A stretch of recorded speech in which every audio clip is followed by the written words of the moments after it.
Cricket only நேயர்களுக்கு வணக்கம். இப்போ நம்ம கூட யார் இருக்கா அப்படின்னு பார்த்தோம்னா, மிஸ்டர் ஷியாம் இருக்காரு. மேட்சஸ் எல்லாம் எப்படி போயிட்டு இருக்கு? இப்ப சூப்பர் 4 ஸ்டார்ட் ஆயிடுச்சு. 2 மேட்ச் முடிஞ்சிருச்சு. இப்ப டூ ஆர் டையா அடுத்து வந்துருச்சு. Pakistan versus Sri Lanka. Do or die Sri Lanka. ஆயிடுச்சு. சோ இப்போ நம்ம முன்னாடியே பேசிட்டு இருந்தோம் சந்தோஷ். இப்போ இந்த ஏசியா கப் கொஞ்சம் இந்தியா தவிர வேற ஏதாவது ஒரு கிரிக்கெட்டிங் நேஷனோட ரைஸா இருக்கலாமா, அவங்களோட அந்த ஒரு ரிடம்ஷனா அப்படின்னு சொல்லி நம்ம பார்த்துட்டு இருந்தோம். நம்ம பார்த்துட்டு இருந்த வரைக்கும் கிட்டத்தட்ட இந்தியாவுக்கு அடுத்து கொஞ்சம் நியர் பர்ஃபெக்ட் கிரிக்கெட் ஆடினது யாருன்னு பாத்தீங்கன்னா ஸ்ரீலங்கா தான் ஆடிட்டு இருந்தாங்க. பட் அப்படிப்பட்ட ஸ்ரீலங்காவுக்கே முதல் சூப்பர் 4 மேட்ச்ல ஒரு அதிர்ச்சி வைத்தியம் கொடுத்து, தம்பி நீங்க போங்க நாங்க தான் அப்படிங்கிற மாதிரி நாகரி டான்ஸ் போட்டு தட்டு வந்திருக்காங்க பங்களாதேஷ்.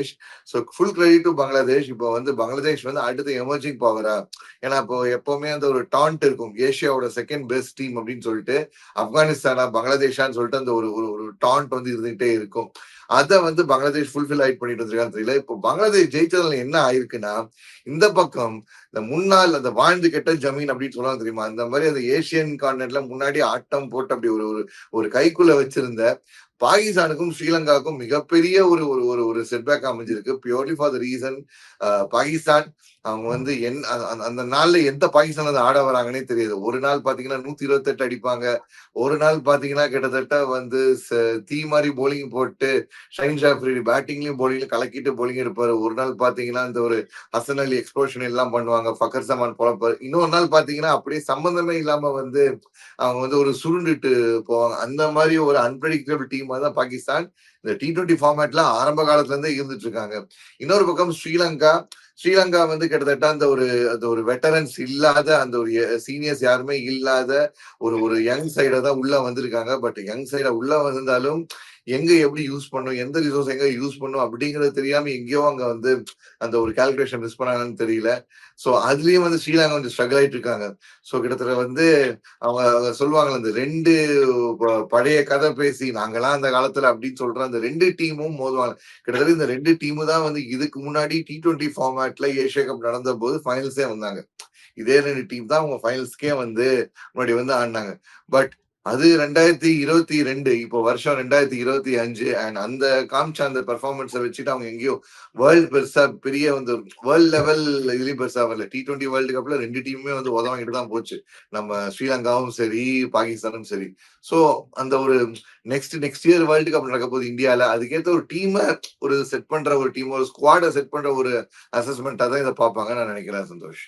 அது மட்டும் இல்லாம பாகிஸ்தான்ல ஒரு அவங்களுடைய அந்த நாங்க தான் இறங்க போறோம், இவங்க தான் ஓப்பனிங் அப்படிங்கிற மாதிரி ஃபர்ஸ்ட் இருந்தாங்க. திடீர்னு இந்தியா மேட்ச்ல பார்த்தா சைம ஒன் டவுன் இறக்குனாங்க, பக்கர் ஜமானை ஓப்பனிங் இறக்குனாங்க. பட் ஆனா அது ஒரு நல்ல மூவா பார்க்கப்படுச்சு. அந்த லெஃப்ட் ரைட் காம்பினேஷனை அவங்க கடைசி வரைக்கும் மாத்தாமலே வச்சிருந்தாங்க. என்னதான் மேட்ச் ரொம்ப டிப்பா போக போகுது, ஏன்னா நல்ல அதிரடி கொடுத்தாங்க. அப்படி இருக்கும் பட்சத்துல இன்னும் அதிரடியா தான் போகணும்னே பார்த்தாங்க. அது ஒரு நல்ல மூவா. என்ன பிரச்சனை பாகிஸ்தானுக்கு டூ மெனி டாப் ஆர்டர்ஸ், ஏகப்பட்ட டாப் ஆர்டர் பேட்ஸ்மேன் லோட் பண்ணி வச்சிருக்காங்க. உங்களுக்கு சைம்சதா ஃபர்ஜான், அப்புறம் ஹாரிஸ், தென் உங்களுக்கு சைம் அயூப், ஃபக்கர் ஜமான், ட்ரெடிஷனல் பிளேயர் ஃபக்கர் ஜமான். இது தவிர்த்து உங்களுக்கு சல்மான் அலி ஆகான்னு சொல்லிட்டு அவங்க டீம் ஃபுல்லாவே அந்த ஒரு டாப் ஆர்டர் ஹெவி, அதாவது டாப் அந்த ஒரு ஆடினா நான் ஓப்பனிங் தான். கிட்டத்தட்ட ஒரு டீமுக்கு ஒரு ஓப்பனர் ரெண்டு ஓப்பனர், எத்தனை நீங்க ஓப்பனர்ஸ் நீங்க லைன் அப் பண்ணி வச்சிருப்பீங்க. அண்ட் ஓப்பனிங் உங்களுக்கு ஆடுறதுங்கிறது அது ஒரு தனி ஸ்கில். உங்களுக்கு பால் நல்லா ஹார்டா இருக்கும், ரெண்டு ஃபீல்டர்ஸ் தான் வெளில இருப்பாங்க. ஸோ நீங்க உங்க வைட் நிறைய ஷார்ட்ஸ் ஆடலாம், டோட்டல் கிரவுண்ட் நீங்க கமெண்ட் பண்ணி ஆடலாம். வேற நீங்க மிடில் ஆர்டர் அண்ட் ஃபினிஷிங் நீங்க ஆட வரும்போது உங்களுக்கு ஃபீல்ட மேனேஜ் பண்ண தெரியணும், ரன்னிங் அழகா ஓட வேண்டிய தெரியணும், தென் ஹிட்டிங் ப்ராசஸ் தாறுமாறா இருக்கணும். கிட்டத்தட்ட அவங்க ஃபஹீம் அஷ்ரஃப் உள்ள வச்சிருந்தாங்க. ஆனா முகமது நவாஸ் எதுக்கு யூஸ் பண்ணாங்கன்னு தெரியவே தெரியல. முகமது நவாஸ் அவரோட ரோல் என்ன தெரியவே இல்லை. எதுக்கு அவங்க தலாத்தை மேல விட்டாங்க தெரியல. உங்களுக்கு முகமது நவாஸ் ஆல்ரெடி உங்க டீம்ல லெஃப்ட் ஹேண்டர் உள்ள இருக்கிறாரு. அவர் ஒரு ஹிட்டிங் எபிலிட்டி இருக்கிற ஒரு ஆளு தான். பட் அவரை நீங்க உள்ள விடவே இல்லை. இந்த ரைட் லெஃப்ட் காம்பினேஷன் எதுவரையும் நீங்க யூஸ் பண்ணிட்டு இருக்க போறீங்க? உங்களுக்கு ஒரு ஆக்சிலரேஷன் கிடைக்கணும். ஒரு நீங்க 10 ஓவர் 91 இருக்கீங்க, 91 ஃபார் 1 விக்கெட் லாஸ், கையில 9 விக்கெட் இருக்கு. எந்த டீமா இருந்தாலும் கிட்டத்தட்ட அதை அப்படியே டபுள் பண்ணிருப்பாங்க. உங்க அடுத்த 10 ஓவர்ல இந்த நியர் டு தட் அந்த ஒரு நம்பர் கிட்ட போயிருப்பாங்க. 188 இல்ல 180 அந்த அந்த லேயில கொண்டு போய் விட்டுருப்பாங்க. இங்கே வந்து பாத்தீங்கன்னா கடைசி அந்த 2 ஓவர் வந்து உங்களுக்கு ஒரு ஒரு பக்கம் பும்ரா அன்னைக்கு ஒரு ஆஃப் டே, கடைசியில வந்து ஹர்திக் பாண்டியாக்கு அந்த ஒரு ஒரு லாஸ்ட் மினிட்ல வந்து அந்த ஃபுல் டாஸ் அதெல்லாம் போட்டதெல்லாம் கொஞ்சம் மிஸ் ஆச்சு. அதுலயும் கேச்சஸ் இத்தனைக்கும் இந்தியாவுக்கு அன்னைக்கு ஒஸ்ட் போலிங் பெர்ஃபார்மன்ஸ் நம்ம வந்து பும்ரா கிட்ட சொல்லலாம். அதே மாதிரி ஃபீல்டிங்லயும் அன்னைக்கு வந்து ஒஸ்ட் பெர்ஃபார்மன்ஸ். எத்தனை கேட்ச விட்டாங்க, கைக்கு வந்து வழக்கமா பாகிஸ்தான் விளையாடும் போதுதான் வந்து ஃபீல்டிங்ல நிறைய வந்துட்டு டிராப்ஸ் இருக்கும். ஈவன் வந்து இப்போ ஸ்டாட்ஸ்ல ஒன்னு ரிலீஸ் ஆயிருந்துச்சு.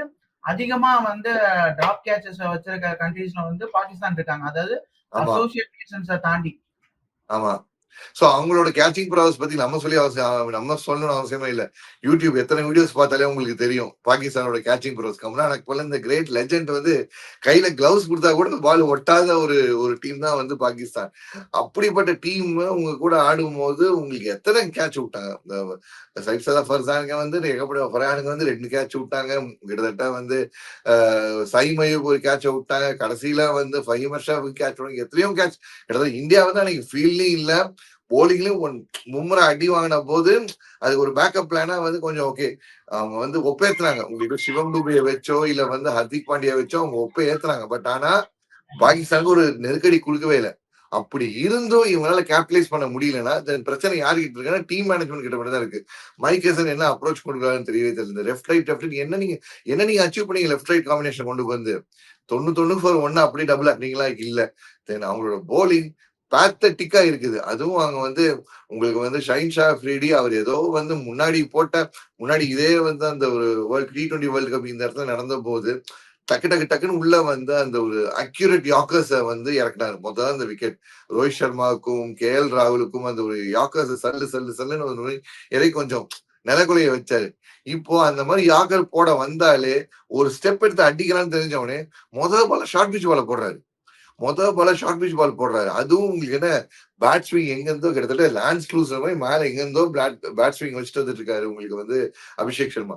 அப்படிப்பட்ட ஒரு பர்சனுக்கு நீங்க வந்து ஷார்ட் பால்ல வந்து பவுன்சர் போடுறீங்கன்னா என்ன பிளானிங் எங்க இருக்கு, என்ன செட் பண்றாங்கன்னு அவுட் பிளேட் பை பாகிஸ்தான் வந்து என்ன சொல்றது, பாகிஸ்தான் வந்து இந்தியாவை அவுட் பிளே பண்ணாங்க. அவங்க பேட்டிங் பண்ண போது for the 10 overs first 10 overs 40 over அந்த மேட்ச் நடந்துச்சு. 20 ஓவர் நடந்துச்சுன்னா 10 ஓவர் தான் பாகிஸ்தான் இருந்தாங்க. மிச்சம் 30 ஓவர் எப்படியோ இந்தியா மேனேஜ் பண்ணிட்டு வந்துட்டாங்க. இதுல என்ன காரணம்னா கீழே இருக்க அந்த அடாப்டபிலிட்டி ஃபீச்சர்ஸ் நிறைய இருக்கு. உங்களுக்கு அது கிடையவே கிடையாதுல. இப்ப அக்ஷர் பட்டேல் நீங்க பினிஷராவும் ஆட வைக்கலாம். அக்ஷர் பட்டேல் நீங்க வந்து கொஞ்சம் மேல ப்ரொமோட் பண்ணி பிஞ்சிட்லாம் ஆட வைக்கலாம். இல்ல விக்கெட் போச்சுட்டு ஆங்கர் பண்ணி ஆட வைக்கலாம். உங்களுக்கு சேம் இஷ்யூ வித் உங்களுக்கு வந்து சிவம் துபே இல்ல ஹர்திக் பாண்டியன். இங்க அந்த ஃப்ளோட்டர்ஸ் இங்க இல்லவே இல்லை. ஏன்னா எல்லாமே டாப் ஆர்டர் பேட்ஸ்மேன். சோ இந்த அப்ரோச் அவங்க கொஞ்சமாச்சும் மாத்தணும். அவங்க வந்து அந்த ஹசன் நவாஸை ஏன் விட்டாங்கன்னு தெரியல. எதுக்கு தலாத்துக்கு போனாங்க, தலாத் என்ன பெருசா கொண்டு வந்தாருன்னு தெரியல. அதுக்கு ஹசன் நவாஸே வந்து ஆடல. அவர் தான் வந்து அவங்க டீம்ல வந்து நல்ல hitting batsman. So is Mohammad Haris வந்து பயங்கரமா T20ல அட்டி வெளுக்கிற ஆளு. அவரையும் ஆட வைக்கல. உங்களுடைய நல்ல ஹிட்டிங் பேட்ஸ்மேனும் ஆடல. உங்களுக்கு அடுத்து வந்து ஹசன் நவாஸ் 2 பேருமே ஆடவே இல்லை. கேட்டா லெஃப்ட் ரைட் காம்பினேஷன் செட் இல்லப்பா. நீங்க என்ன அது, ஒருத்தன் வரான் லெஃப்ட்ல வரான், பால தின்னுட்டு போனா முடிஞ்சு போச்சு. அந்த மொமெண்டத்தை அப்படியே வந்து கிரஷ் பண்ணி வந்து கையில எடுத்தாங்க. இன்னும் அந்த கேச்சஸ் எல்லாம் பிடிக்கப்பட்டு இருந்தால் பாகிஸ்தான் 150 கூட தாண்டி இருக்காங்க அந்த மேட்ச்ல. ஓகே பிரதர், இப்போ நம்ம ஸ்ரீலங்காக்கு அப்படியே வருவோம். இதே அளவுக்கான குறைகளோட தான் இப்போ ஸ்ரீலங்காவும் இருக்காங்க. அதுல நிசாங்கா மட்டும்தான் கொஞ்சம் விதிவிலக்கா இருக்காரு. அவர் மட்டும்தான் தோல்ல சுமந்து போயிட்டு இருக்காரு அந்த ஒரு யங்ஸ்டர். நீங்க அதை எப்படி பாக்குறீங்க? எப்படி நீங்க சொன்ன மாதிரிதான் வாழ்ந்து கிட்ட ஜமீன்கிற மாதிரி ஒரு காலத்துல எப்படி இருந்த சிவாஜி அப்படின்னா ஸ்ரீலங்கா வந்து பார்த்தாலே சம்டைம்ஸ் அதுவும் ஏசியா நேஷன்ஸ்ல வந்து அவங்கள வந்து எப்படின்னா முதல்ல மாதிரி தண்ணிக்குள்ள முதல்ல எவ்வளவு ஸ்ட்ராங்கோ அந்த மாதிரி அந்த ஏசியன் சப்கான்டினென்ட்ல வந்து ஸ்ரீலங்காவை அடிச்சுக்கவே முடியாது. பட் இன்னைக்கு அவங்களுடைய அந்த டவுன்ஃபால் என்னவா இருக்கு? அவங்க எப்பவுமே வந்து அந்த ஒரு பேட்டிங்னா அலற விடுற மாதிரி ஒரு பிளேயர்ஸை வச்சிருக்க ஒரு டீம் தான். சனா ஜெயசூர்யா, ரமேஷ் கல்வித்ரா காலத்துல ஆரம்பிச்சு உங்களுக்கு வந்து பேர் என்ன உங்களுக்கு திலகரத்ன தில்ஷான் வச்சு கொண்டு வந்தாலும் சரி, இல்ல தரங்கா கொண்டு வச்சதாலும் சரி, இல்ல இந்த கிரேட் எம்ஜே அண்ட் சங்கரா இந்த பேரை வச்சிருந்தாலும் சரி, பேட்டிங்னா அலற விடுவாங்க. அதுவும் அவங்க கிட்ட கிளாசிக்கல் ஷாட்ஸும் இருக்கும், அதிரடி ஷாட்டும் இருக்கும். அவங்க வந்து சும்மா வந்து பிரெயின்லெஸ் ஹிட்டிங் அந்த மாதிரிலாம் கிடையவே கிடையாது. கிளாசிக்கலா இப்போ சங்கக்காரனால வந்து அப்படி ஒரு கவர் டிரைவ் அடிக்க முடியும். இறங்கி வந்து தூக்கி வந்து ஸ்லாக் ஸ்வீப்பும் அடிக்க முடியும். ஸோ இந்த மாதிரி போத் ட்ரெடிஷனல் ஷாட்டும் ஆட தெரியும், அவங்க வந்து மாடர்ன் ஷாட் ஆட தெரிஞ்சவங்க. திலகரத்னே தில்ஷான் தான் தில் ஸ்கூப்பை வந்து உருவாக்கியிருந்தாரு. இப்போ இன்னைக்கு எல்லாம் வந்து ஆடுற ஸ்கூப்பை வந்து அந்த மனுஷன் T20 ஆரம்பிச்ச காலத்திலேயே ஒருத்தன் பிராக்டிஸ் பண்ணிட்டு வந்திருக்காங்க. ஸோ பயங்கரமான பொட்டன்ஷியல் இருந்த டேலண்ட் இருந்த டீம். ஆனா எங்க பிரச்சனை அவங்க மிஸ் பண்ணாங்கன்னா, அந்த சீனியர்ஸ் எல்லாம் கொஞ்சம் கொஞ்சமா வெளில போக ஆரம்பிச்சாங்க பாத்தீங்களா? அப்பவே அந்த ஜூனியர்ஸ் வந்து டிரான்சிஷன் கரெக்டா ஆரம்பிச்சிருக்கணும். இப்ப இந்தியாவோட அந்த ஃபேப் 4 போக ஆரம்பிச்ச டைம்லயே வந்து நம்ம என்ன பண்ண ஆரம்பிச்சோம், இந்த சைட்ல வந்து ஒரு விராட் கோலியையோ, இல்ல ஒரு சேத்தேஸ்வர் புஜாராவையோ, இல்ல வந்து ஒரு அஜின்கிய ரஹானேயோ, ஒரு ரோஹித் சர்மாவையோ அவங்க இருக்கிற காலத்துல அந்த சீனியர்ஸ் ஆடிட்டு இருந்த காலகட்டத்திலேயே இவங்களுக்கும் அப்படியே சம வாய்ப்புகள் கொடுக்க ஆரம்பிச்சு, அவங்களுக்கு கொஞ்சம் ரெஸ்ட் கொடுத்து இவங்க ஃபார்ம் பண்ணி கொஞ்சமா கொடுக்க ஆரம்பிச்சோம். இன்னைக்கு அதனால தான் ஒரு 2 மிகப்பெரிய ஜாம்பவான் இந்தியால கிடையாது. ரோஹித் சர்மா அண்ட் விராட் கோலி. ஒயிட் பால்ல இவங்களோட ரெக்கார்ட்ஸ் சொல்லி தெரிய வேண்டியதுல குளோபலா T20ல மோஸ்ட் ஆஃப் ரன்ஸ் அடிச்சதுல லிஸ்ட்ல பாத்தீங்கன்னா இந்த 2 பேர் இருக்கும். ரோஹித்தும் சரி, விராட்டும் சரி. அப்படிப்பட்ட ஒரு ஸ்டால்வர்ட்ஸ். இன்னைக்கு அப்படிப்பட்ட ஒரு ஸ்டால்வர்ட்ஸ் போயிருந்தாலும் டீம் இந்தியால ஏன் அந்த ஒரு ஒரு ஒரு பெரிய அந்த ஒரு வாய்டு தெரியலனா, ஏன்னா அவங்க இருக்கும் போதே அடுத்த லெவலுக்கான டீம் வந்து கொஞ்சம் கொஞ்சமா உருவாக்கப்படுச்சு. அவங்களுக்கு ரெஸ்ட் கொடுத்தோ, இல்ல அவங்க ஏதாச்சும் ஒரு ஜிம்பாப்வே டூர் போன போதோ வந்து டீம் வந்து கொஞ்சம் ஃபார்ம் ஆகப்பட்டுச்சு. ஸ்ரீலங்கா அங்க வந்து அந்த அந்த ஒரு அந்த அந்த சான்ஸ் வந்து மிஸ் பண்ணிட்டாங்கன்னு மட்டும் நான் வந்து சொல்லுவேன். பத்தும் நிஷாங்கா வந்து இப்ப எப்படி நம்ம இந்த நம்ம இங்க வந்து கில்ல எப்படி நம்ம பேசுறோமோ, இல்ல நம்ம வந்து எப்படி ஒரு சஞ்சு சாம்சன் பேசுறோம், அந்த மாதிரி செம்ம டேலண்ட் இருக்க பிளேயர் 3 ஃபார்மேட்லயும் வந்து அந்த அந்த டீமை அப்படி தனியா தூக்கி கொண்டு போயிடுச்சு. ஓடிஐல அவர் வந்து வெளுத்து கட்டினாரு உங்களுக்கு வந்து பத்தும் நிஷாங்கா. இன்னைக்கு அவரோட சேர்ந்து கொஞ்சம் சப்போர்ட் கொடுக்கறது யாருன்னா விஷால் மெண்டிஸ். அவர் கொஞ்சம் கொடுக்க இந்த 2 பேரை முதல்ல நீங்க வந்து அந்த ஃபுட்பால் ஸ்கோர் கார்டு மாதிரி பாகிஸ்தான் தூக்கிட்டாங்கன்னா ஸ்ரீலங்காவோட நிலை வந்து அந்த ஒரு ஒரு தொங்கலா தான் இருக்கு. போன மேட்ச் எப்படியோ வந்து ஷனக்கா தட்டி காப்பாத்திட்டாரு. தனியா வந்து தான் ஏன் இன்னுமே வந்து அந்த T20 பொட்டன்ஷியல் இருக்கிற சொல்லி காமிச்சிட்டாரு. பட் எல்லா நாளுமே அவர்கிட்ட போவீங்களா? மத்த ஒரு ஒரு ஒரு அசலங்கா கிட்ட இருந்து ஒரு நம்ம ஒரு ரோல் எதிர்பார்க்கலாம். இல்ல வந்து உங்களுக்கு குஷால் கேஜிபி அவர் வந்திருக்கிறாரு. ரொம்ப நாள் கழிச்சு டீமுக்குள்ள வந்து அவர் வந்திருக்கிறாரு. அவர்கிட்ட இருந்து அந்த ஒரு இது ஒரு ஒரு நம்ம வந்து பேர் என்ன அவரோட அந்த இன்னிங்ஸ பார்ப்போமா? இது நமக்கு இன்னும் நமக்கு வந்து தெளிவா கிளாரிட்டியே இல்ல. பேட்டிங் யூனிட்டை விட பவுலிங் யூனிட்டும் வந்து ரொம்பவே பேசப்பட்ட ஒண்ணா இருக்கும் ஸ்ரீலங்காவை பொறுத்த வரைக்கும். அதுவும் ஸ்பின்னர்ஸ் வந்துட்டு ரொம்ப லெஜெண்டரியா இருப்பாங்க. மிஸ்ட்ரி ஆமா, ஸ்பின்னர்ஸ் மாதிரியான விஷயங்கள் வந்து ஸ்ரீலங்கா தான் வந்து ஃபர்ஸ்ட் ப்ரொடியூஸ் பண்ண ஆரம்பிச்சாங்க. பட் ஆமா. இப்போ இருக்காங்க, அந்த பேர்ல எல்லாம் இருக்காங்க. பட் ஆனா ஒரு எஃபெக்டிவ்னஸே இல்லையே. இத்தனைக்கும் வந்து சரி அரௌண்ட் குளோபல் ஆடுறாங்க. சரி நம்ம வந்து இப்ப ஸ்ரீலங்கா நீங்க சொன்னாலே உங்களுக்கு ஒரு ஒரு மெயின் ஸ்பின்னர் இருப்பாரு. பட் அவர் சுத்தி குட்டி குட்டி ஸ்பின்னர் நிறைய பேர் வருவாங்க. முரளிதரன் ஒருத்தர் ஆடினா அதே டைம்ல உங்களுக்கு வந்து சனாஜய் சிரே போலிங் போடுவாரு, சந்தனா போலிங் போடுவாரு, குமார் தர்மசேனா போலிங் போடுவாரு, அரவிந்த் டி சில்வா போலிங் போடுவாரு. இந்த மாதிரி வந்து 4 ஆப்ஷன் வச்சிருப்பாங்க. ஸ்பின்லே ஒரு லீட் ஸ்பின்னர் நீங்க வந்து முரளிதரன் அவர் வந்து நம்ம ஆஃப் ஸ்பின்னர் வச்சாலும் கீழே இங்க 4 பேர் நம்ம ஆப்ஷன் இருப்பாங்க. அதே மாதிரி இங்க வந்து உங்களுக்கு வனிந்து ஹசரங்கான்னு உள்ள சொல்லிட்டீங்க. வனிந்து ஹசரங்கான்னு உள்ள சொல்லிட்டு உங்களுக்கு கூட யாராவது இருக்காங்க? துனித் வெள்ளாளகி இருக்கிறாரு. தென் கூட வந்து பேர் என்ன சரித் அசலங்கா இருக்கிறாரு. தென் அதுக்கப்புறம் வந்து உங்களுக்கு பேர் என்ன கமிந்து மெண்டிஸ் இருக்கிற ஏகப்பட்ட பேர் இருக்கிறாங்க. இப்படி இருக்கிறச்ச அவங்களை ஏன் பொட்டன்ஷியல் யூஸ் பண்ண மாட்டீங்க? பங்களாதேஷ் மேட்ச் உங்களுக்கு வந்து என்ன மாதிரி அவங்களோட ஒரு ஒரு T20 நீங்க குளோபல் லெவல் எல்லாம் ஆடுறீங்க, IPL ஆடுறீங்க, CPL, EPL எல்லா லீக்லயும் ஆடுறீங்க. எந்த T20 டீம் ஆச்சும் வெறும் 5 போலிங் ஆப்ஷன் வச்சு மேட்சுக்கு போயிருக்காங்க? கிடையவே கிடையாது. ஒரு நார்மல் நம்ம பிரான்சைஸ் டீம் நம்ம ஒரு மேட்ச் பார்த்தா கூட மினிமம் 6ல இருந்து 7 போலிங் ஆப்ஷன் இருக்கணும்னு சொல்லி பாக்குறாங்க. அவங்களுக்கு உங்களுக்கு வந்து பேர் என்ன போலிங் கரெக்டா வருதோ இல்லையோ, விக்கெட் டேக்கரோ இல்லையோ, எனக்கு கை சுத்துறதுக்கு ஒரு ஆள் வேணும். இன்னைக்கு வந்து சிவம் டூபே வந்து இப்ப கிட்டத்தட்ட ஒரு T20ல கம்மியா தான் ஓவர்ஸ் போட்டிருக்கான்னு சொல்லி சொன்னாரு. பட் அன்னைக்கு அந்த கை சுத்த தெரிஞ்சதுனால தான் பாகிஸ்தான் பிரேக் த்ரூ காரணமா இருந்துச்சு. Same was Faheem Ashraf.